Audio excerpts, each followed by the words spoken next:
তোমার নাম কি? কে আপনি? আমাকে চিনতে পারছো না? আমি রুস্তম খা, তোমাদের সবার বাসর ঘরের বউ। তোরা ভেবেছিস আমি মরে গেছি?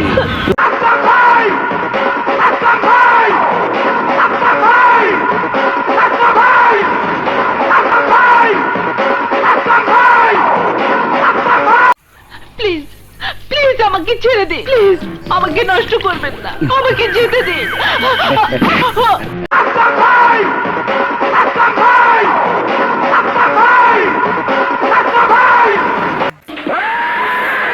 ও মা রে মা, এই দেবীরার সাইজ, তুই পারবি না আমারে সামাল দিতে?